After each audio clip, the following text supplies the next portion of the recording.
So how does a lender assess your borrowing capacity? We're going to have a look at a live example here of how a lender assesses a couple's borrowing capacity looking to buy a house for about $1 million and borrow $900,000 or a 90% loan. So we have Bob and Mary. Bob works full-time on $150,000 a year. Mary's part-time at the moment. She's earning $75,000 a year. They're a couple with 2 young kids, 2 young boys. And they do have a couple of debts at the moment. So they've got a $10,000 credit card and they've got a $40,000 car loan, which they're currently paying $800 a month on. In their living expenses, Bob and Mary also have private health insurance, which is currently costing them about $250 a month. If we have a look at their borrowing capacity, based on their current situation, we said they wanted about $900,000. As you can see, it's a little bit short in this maximum loan amount or max capacity column on where they would like to be. Now, they're first home buyers, they're buying in Southeast Queensland, so under $1 million, they are eligible for the first home guarantee scheme, which allows them to borrow up to 95% with no lender's mortgage insurance.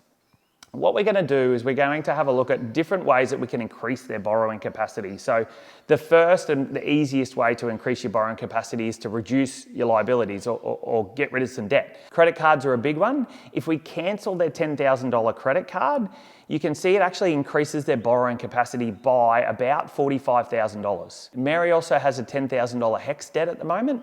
So if she was to pay that HEX debt out, or there are some lenders that will look at if you're going to pay that out in the next 12 months, they will ignore that current HEX debt. That also increases her borrowing capacity. Lastly, we're going to have a look at that car loan. So that car loan's, it's only $40,000 owing. They're paying $800 a month, but if we cancel that car loan out, if they've got some savings to pay that car loan out, by cancelling that car loan, it actually increases their borrowing capacity by about $100,000.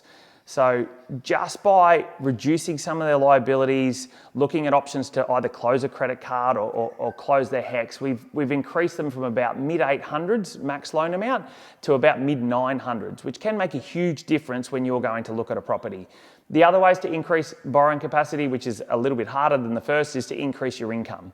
So a very rough back of the napkin calculation on your borrowing capacity, as long as you don't have too many other liabilities such as credit cards and car loans, is about 5 times your gross income. So if you're, as a household, earning $200,000 a year before tax, your borrowing capacity is close to $1 million.